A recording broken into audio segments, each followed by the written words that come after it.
मरने में 8 आदमी थे और घायल होने में रिकॉर्ड है 35 आदमी का।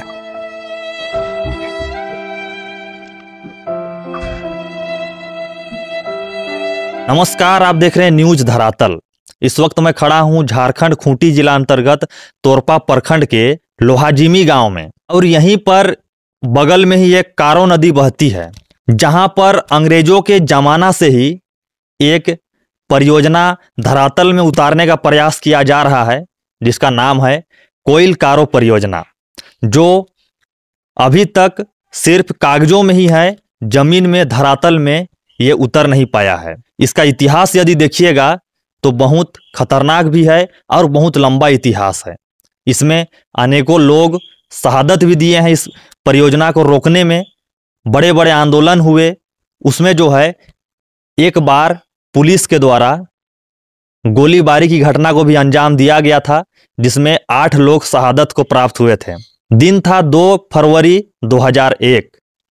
यहाँ पर एक तपकरा में ओपी थाना है, वहाँ लोगों का भीड़ जो है जमा हो गया था, आंदोलनकारियों का भीड़ जो है जमा हो गया था, और वहीं से जो है गोलीबारी की घटना को अंजाम दी गई, जिसमें 8 लोग शहीद हो गए। उसी आंदोलन में प्रमुख रूप से भाग लेने वाले एक व्यक्ति हमारे साथ हैं, जो वर्तमान में आप देख सकते हैं विकलांग की स्थिति में हैं, चलने फिरने नहीं सकते हैं, और ये व्हील चेयर में बैठे हुए हैं।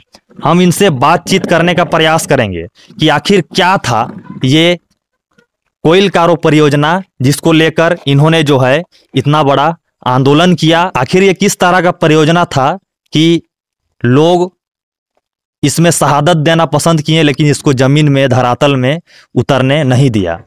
विस्तृत रूप से हम इन्हीं से जानेंगे।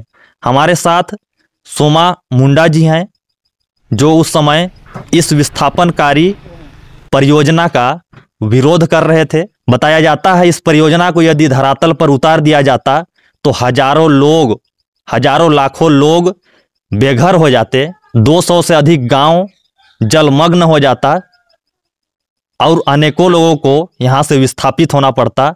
ऐसा जो है जन विस्थापनकारी परियोजना इस क्षेत्र में उतरने वाला था, जिसका इन्होंने कड़ा विरोध किया। तो सबसे पहले तो आपका स्वागत है।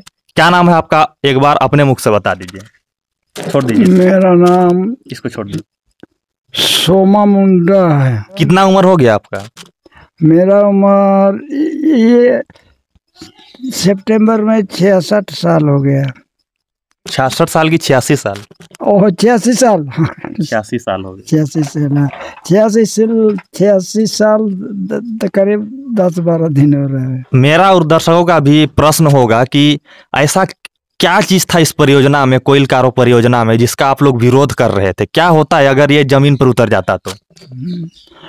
यदि यहाँ अगर परियोजना होता तो सबसे पहले तो मानवता ही खत्म हो जाते, यहाँ आदमी के रूप में भी नहीं रहते। इसलिए कि हालांकि कोयल क्षेत्र और कारो क्षेत्र दोनों मिलाकर 256 गांव जलमग्न होता। उसके बाद 55,000 एकड़ जमीन डूब जाता। लगभग 2.5 लाख लोग विस्थापित हो जाते। और इसलिए और एक चीज़ बड़ी बात है, तो हम तो सर्विस रिटायरमेंट हैं, और लगभग भारत के ऐसा चीज़ देखे हैं, विस्थापितों को देखे हैं कि सरकार कहीं भी किसी जगह पर भी हम दावा के साथ कहते हैं कि किसी का सही पुनर्वास नहीं किया है। यदि हम कोयल कार जल विद्युत परियोजना है जो कि विनाशकारी है। दादा, आप क्या चीज में जॉब करते थे? हम स्कूल पढ़ते हुए हम मिलिट्री में बहाल हो गए थे, तो हम एक सिग्नल कोर में थे, जो वायरलेस डिपार्टमेंट कहा जाता है। अच्छा, फौज में थे आप? फौज में थे। अच्छा, तो फिर आप चीन का भी युद्ध लड़े होंगे? हम तो जितना भी जो लड़ाई हुआ है ना, ये 1961 से लेकर 71 तक, अब तीनों लड़ाई में भाग लिए हैं। सबसे पहले गोवा ऑपरेशन 1961 में, उसके बाद चाइनीज ऑपरेशन 1962 में, 1965 में भारत और पाकिस्तान, उसमें भी हम भाग लिए थे, और 1971 में जो कि बांग्लादेश का निर्माण करना था उसमें भी हम भाग लिए थे। ये परियोजना जो है, खैर अब हम मुद्दे में आते हैं, ये परियोजना कब से चल रहा है? ये परियोजना सर्वे तो बहुत अंग्रेजों के टाइम में भी हुआ था, उसके पास था कांग्रेस राज था उसी समय। इसका जो जवाहरलाल नेहरू के टाइम में पंचवर्षीय योजना था, उसमें इसका सर्वे में ये कांग्रेस के टाइम में भी ये इसका जो सर्वे हुआ है इस तरह से। और उसको जितना भी सरकार आए, प्रधानमंत्री अगर कहा जाए तो जवाहरलाल नेहरू के बाद ये हमारे ये लाल बहादुर शास्त्री, इंदिरा गांधी, ये भी जितने भी जो सरकार अभी हमारे प्रधानमंत्री बने सब में इसका चालू करने का योजना था, लेकिन अभी इस वक्त तो हम लोग तो रोक रखे हैं। अच्छा, ये जो कोयल कारो परियोजना, इसका क्षेत्र कहाँ से कहाँ तक पड़ता है? कहाँ से कहाँ, मतलब कौन कौन सा गांव, या फिर कहाँ से कहाँ तक, कितना दूरी तक जो है कि ये परियोजना यदि जमीन में उतरता तो जलमग्न हो जाता? ये जमीन हम बोले ना पहले कि 55 एकड़, मतलब कि कहने का मतलब हम लोग का ये है कि कहाँ से कहाँ तक। अच्छा, समझ गए। इसका अगर ऐसे तो इसका 8 प्रखंड प्रभावित होना था, उसका बारे में हम जान रहे हैं। अच्छा, नाम बता दीजिए कौन कौन। गुमला जिला में बसिया प्रखंड, पालकोट प्रखंड, उसके बाद ये तोरपा प्रखंड में, यहाँ से लोहाजी में डेरांग, गुटुआतुक, कमला, रोन है, और ये तबकरा, दुमंगदेरी, इस तरह से। और एक प्रखंड रानिया प्रखंड में, इधर जयपुर, जापुर, इटाम, बालंकेल, बांदाटोला, बांदापाड़ी, ऐसे मतलब बहुत सारे गांव, 200 से अधिक गांव हाँ डूबने वाले थे। इसके अतिरिक्त पश्चिम सिंहभूम के जहाँ की पावर हाउस बनना था, तो वहाँ भी चुतुरबुरु तो से आगे जलासार है, चेंगड़े है, पणोगेर है, कुर्सी है, बामनोम है, इस तरह से उधर भी बहुत क्षेत्र डूबना था। अच्छा, तो इसमें जो आप लोग आंदोलन कर रहे थे, इसका कोई क्या कहते हैं, आंदोलन संगठन बनाए होंगे, क्या नाम रखे थे और क्या है उसके बारे में थोड़ा सा बता दीजिए। इसका नाम हम लोग इस जंग संगठन का जो नाम रखे हैं ना, तो पहले भी संगठन था, लेकिन उसमें अलग अलग क्षेत्र में था। बसिया क्षेत्र में जनसंघर्ष समिति का एक संगठन था, और कारो क्षेत्र में जन संयोजन समिति था। वही सब बाद में मिला करके हम लोग कोयल कारो जन संगठन बनाया 1977 में, 76-77 में बनाया। अच्छा। और एक और प्रभावित होने वाला था, ये जो कमडारा है ना, कमडारा सबसे पहले उसके ऊपर प्रभाव पड़ता, क्योंकि ये जितना भी सामग्री आता था ना वो था, इसलिए। और नहर जो वहाँ से कोयल क्षेत्र से एक नहर निकलना था, जिसकी लंबाई 35.6 इधर लोहाजी तक के लिए लंबाई था। उससे भी बहुत लोग, क्योंकि नहर से भी बहुत लोग उजड़ जाते, तो इसका अनेकों गांव चला जाता। इसलिए इसका अगर सही दिखाया जाए तो मेरे पास किताब है, कितना जलमग्न होना था, मतलब कि इतना आप समझिए कि 1000 से भी ज़्यादा होता है। हमारे पास है उसका डाटा। सिंहभूम तरफ भी पूरा दोहर का दोहर चलाता था जमीन, क्योंकि पानी क्यों वहाँ चुतुर पहाड़ को अंदर से नीचे नहर जाता, मौत का कुआं बनता 3 गो, 150 फुट का गहराई था। वहाँ से फिर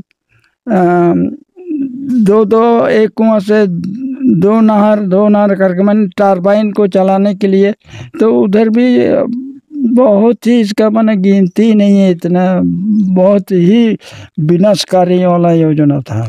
अच्छा, तो आप इसी बात से अंदाजा लगा सकते हैं कि ये परियोजना यदि धरातल पर उतर जाता तो 3 जिला प्रभावित होने वाले थे। खूंटी जिला जो वर्तमान में है, खूंटी, गुमला और पश्चिम सिंहभूम का क्षेत्र इसमें जलमग्न होने वाला था, जिसको इन्हीं लोगों ने जो है, इन्हीं आंदोलनकारियों ने अपना जान बलिदान देकर जो है इस गांव को, आसपास जितने भी 200-250 गांव हैं और लाखों लोग हैं, उनको बेघर होने से बचाया है। तो ये मामूली व्यक्ति नहीं है जो हमारे साथ बैठे हैं, उस समय के ये आंदोलनकारी और क्रांतिकारी हैं, जिसके चलते जो इस क्षेत्र में आप लोग रहते हैं वो अभी अपने घर पर रह रहे हैं, अन्यथा आप अभी तक दूसरे स्थान पर रहते हैं। तो दादा, और हम जानना चाहेंगे कि इससे यहाँ पर जो बगल में ही चुतरू है, वहीं पर टरबाइन लगने वाला था, उसमें कितना मतलब बिजली निकलना, कितना मात्रा में बिजली निकलता है? 710 मेगावाट उनके सर्वे के अनुसार। अच्छा, और ये योजना जो है, क्या लगता है कि आप जैसे कि भाखड़ा नांदल ऐसा कुछ है एक योजना, फिर इधर हीराकुंड बांध है, उससे बड़ा रहता कि वही आसपास, क्या है इसका डाटा? हीराकुंड से तो ये बड़ा ही होना था। अच्छा, मतलब ये विश्व प्रसिद्ध परियोजना यहाँ पर। हाँ, विश्व प्रसिद्ध है, और कहते हैं विश्व में सेकंड है, एशिया में सेकंड है, वर्ल्ड में फर्स्ट है। वर्ल्ड में, एशिया में फर्स्ट होगा और वर्ल्ड में दूसरा होगा। हाँ, आप उल्टा बोल दिए। अच्छा। हाँ, एशिया का सबसे बड़ा परियोजना था जल विद्युत। सही गलत, ठीक। जल विद्युत परियोजना जो लगने वाला था, एशिया का सबसे बड़ा परियोजना यहाँ बनने वाला था। हाँ, सही। हाँ, ऐसा ही है। हाँ, ऐसा ही है। एक बार जो घटना घटित हुआ था 2001 में, क्या हुआ था जो कि पुलिस को जो है कि गोलीबारी करना पड़ा और उसमें 8 लोग शहीद भी हुए थे ना? हाँ, क्या हुआ था ऐसा उसमें? ऐसे तो पुलिस लोग यार रनिया ब्लॉक पड़ता है, वहाँ से भी आए थे, और ये हमारा तापकरा यूपी में, वहाँ से भी। उसके बाद बाहर से भी पहले मंगाया गया था, हजारीबाग से आए थे, लाठी पार्टी, कोई आसरू गैस पार्टी, इस तरह से वो लोग तो मैंने चुनौती देने के लिए, शायद हम लोगों को चुनौती देने के लिए आए होंगे, ऐसा लगता है। नहीं तो उसमें ठंडा ही था, कोई इसका नाम ही नहीं लेता था, अचानक ऐसा हो गया। तो आने के टाइम में ये लोग माओवादी के नाम से आए थे। मतलब जो भी पुलिसकर्मी रनिया थाना से और तपकरा थाना से जो आए थे, वो लोग माओवादियों को पकड़ने के नाम से आए थे, ऐसा बोले आप लोग को? हाँ, ऐसे बोले। हाँ। फिर क्या हुआ? अच्छा, तब यहाँ तो आने के बाद फिर वो लोग को नहीं मिला, उनके कहने के अनुसार। तो लौटते टाइम में हम लोग जनता कर्फ्यू लगाए हुए थे संगठन की तरफ से, और बैरिकेड लगाए हुए थे, और उसमें ये शर्त था कि कोई भी परियोजना, कोई पदाधिकारी या कोई भी पुलिस वाला बिना पूछे आगे नहीं बढ़ना चाहिए। तो आने के टाइम में लोहा जिमी से पहले डेरांग पड़ता है, तो बैरिकेड लगा हुआ था, लेकिन एक किस्म से नरम है, बने ऐसे किए थे कि साइड से वो लोग आते थे, कोई भी हम लोग कोई नहीं टोकते थे, क्योंकि उस समय शांति था। तो लोहाजी में आने के बाद लौटते टाइम में लोग रानी थाना प्रभारी था अक्षय कुमार राम, और तब करा ओपी का था RN सिंह। तो ये दोनों उस बैरिकेड को तोड़ करके एक मिनी ट्रक में लोड करके अपना तब करा ओपी में ले गए शाम के टाइम में। तो उसमें 2 आदमी, एक जलावन के लिए आया था, गुटरतू का था, और वो भी मिलिट्री रिटायर ही है। तो दौड़ करके वहाँ जा कर के दोनों साहब को बोले, भाई आप काहे लेके जा रहे हैं, हम लोगों को तो मना किए हैं। तो उसके बाद उसको जब लेके जा रहे थे तो पीछे थोड़ा दौड़ा करके गया गाड़ी के पीछे पीछे। तो वो गाड़ी खड़ा करके बोल रहा, तुम कौन होता है बोलने वाला, इस तरह से उसको राइफल के बट से मारा। उसके बाद और एक था जो वो भी मिलिट्री रिटायर था, डेरा का पाहन लावन, तो गुड़िया, तब वो भी बोला ऐसा नहीं करना चाहिए। तो उन दोनों को उधर ही बट से मार करके उधर ही छोड़ दिया। अच्छा, मारपीट किया जंगल में ही? जंगल में नहीं, ये जहाँ गेट लगाया हुआ था डेरांग गांव में। अच्छा, सड़क पर वहाँ से मारपीट हुआ है। अच्छा। फिर उसको उधर थाना में ले गए, OP में ले जाने के बाद फिर मारपीट किया और OP भी ले गया? हाँ, उनको नहीं ले गए, मारपीट करके वो छोड़ दिए उधर ही। हाँ, OP नहीं ले गए थे। तो जब ये कांड हुआ तो यहाँ तो आग की तरह फैल गया कि हम उस समय लोहाजी में घर में नहीं थे, रानी ब्लॉक का बालंकिल में था। कोई एक हमारा जिसको हड़गड़ी बोलते हैं उसका अनुष्ठान था। तो रात को उधर से उसको बिता करके यहाँ थोड़ा लेटा हुआ था। तब तक पूरा एरिया में हल्ला मच गया कि पुलिस लोग ले गए, इसलिए जमा हो जाओ। तुरंत ही में आदमी जमा हो गए। जमा होने के बाद हमको लेने के लिए एक लड़का आया, चौकीदार का लड़का। तो वहाँ जा कर के आदमी जमा हुए थे। तो हम बोला रात को पुलिस, मैंने इसमें बहुत अच्छी बात थी कि जो मार खाया है उसको मैंने कंपनसेशन दिलाना है। हमारा जो महासचिव था या और भी जितने भी संगठन के थे तुरंत में जमा हो गया भांडा टोली में। तो वहाँ आया तो हमको बोले कि अभी हम लोग ऐसे ऐसे मांग रखे हैं, जो मार खाया है उसको कंपनसेशन 50,000 दिए जाए, और जो यहाँ की भाषा को नहीं समझते हैं उनको नहीं रखना है। इस तरह से सरकार से हम लोग निवेदन कर रहे हैं। और जो मार खाया हुआ है वहाँ उसको मार खाया हुआ है उसको तो 50,000 कंपनसेशन, और जो मारने वाला जो दरोगा दोनों थे उनको तुरंत यहाँ से को हटाया जाए, बर्खास्त किया जाए। और यहाँ का जो भाषा को, लोकल भाषा को जानने वाला वो पुलिस वाला आना चाहिए। और जो गेट जो बर्बाद किया गया है उसको सम्मानपूर्वक पुलिस प्रशासन द्वारा पुनः लगा दिया जाए। इस तरह का ये लोग मांग लिख करके रखा हुआ था। तो मैंने सोचा रात के टाइम है, पुलिस वालों के पास बंदूक है और वो लोग बिल्कुल तैयार हैं।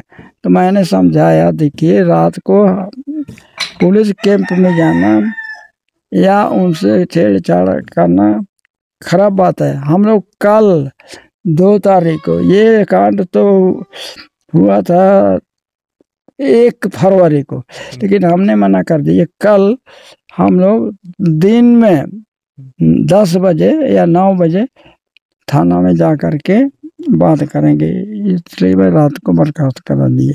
वहाँ से हटा, सबको छुट्टी दे दी है। फिर दूसरे दिन 10 बजे जमा हो गए। हम तो 9 बजे बोला गया था, लेकिन हम 10 बजे गए हुए थे। फिर जो मेमोरेंडम जो बनाया गया था वो चीज़ हम थाना में जो DSP साहब थे और एक मजिस्ट्रेट थे उसको तुरंत में बनाया था। हालांकि वो LRDC के था, LRDC था उसका, एक खूंटी वाला LRDC था। तो उसको मजिस्ट्रेट घोषित करके वही उसका था। तो हमसे बोला, मुंडा जी देखिए, और DSP भी बोला, कब्जू साहब था, बोला कि हम किसी को सिपाही को भी हम बर्खास्त नहीं कर सकते हैं, इसलिए हम हाँ, ऐसा हमारा समझौता हुआ कि बोला कि हम लोग इसको कड़ा से कड़ा लिख करके देंगे, इसलिए ठीक है, इसको हम लोग समझौता कर लिए नहीं करने का। बोला फायरिंग ऑर्डर दीजिए, बोला आर.एन. सिंह साहब। तब तो बोला हम तो साहब के सामने थे, तो फायरिंग शुरू हो गया, ऊपर फायर, उसके बाद साइडिंग फायर हुआ। ऑर्डर कौन दिया था फायरिंग? ऑर्डर दिया, ऑर्डर इतना बोला सालों को मारो, सालों को मारो, ऑर्डर आ गया, ऑर्डर आ गया। कौन ऑर्डर दिए पता नहीं है उस समय, पता नहीं है। नहीं। तो इस तरह से आर.एन. सिंह साहब बोला कि चलो फायरिंग ऑर्डर दो सर। पहले तो मांगा लेकिन नहीं दिए कुजूर साहब, बाद में बोला फायरिंग ऑर्डर दो, तो उससे वो तो ऊपर फायर हुआ और साइड फायरिंग में लोग जहाँ जहाँ गोली गया उधर के लोग का शहीद हो गए। हाँ, कितने मर गए कितने घायल हो गए। मैंने मरने में 8 आदमी थे और घायल होने में रिकॉर्ड है 35 आदमी का। अच्छा, 2001 में जो गोली कांड हुआ उसके बाद फिर कभी हुआ, ये पूछ रहे थे हम। हाँ, 2001 में जो गोली कांड हुआ उसके बाद से सरकार आगे कदम बढ़ाई है कि इसको फिर से जमीन में उतारना है परियोजना को? अच्छा देखिए, थोड़ा सा और हिंट देते हैं, सही हिंट। 2001 के बाद? हाँ, 2001 के बाद नहीं हुआ है, नहीं हुआ है ना? 1 इंच काम नहीं हुआ है।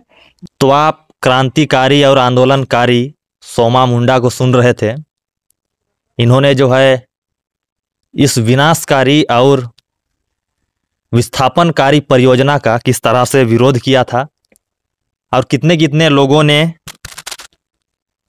इसका विरोध करते हुए शहादत को प्राप्त किए, और कौन कौन सरकार और कितना क्षेत्र इसमें तबाह होने वाला था, और कौन कौन से सरकार ने यहाँ पर इस परियोजना को सफल बनाने का प्रयास में यहाँ तक आने का प्रयास किया पर आधा रास्ता से ही लौट गए।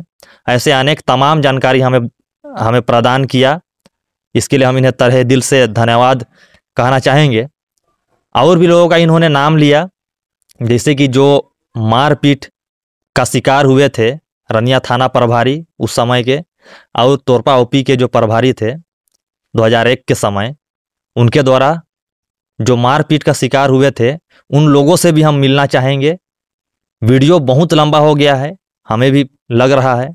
इसका सेकेंड पार्ट हम उन लोगों का इंटरव्यू के रूप में डालेंगे। तब तक के लिए जय हिंद, जय जोहार।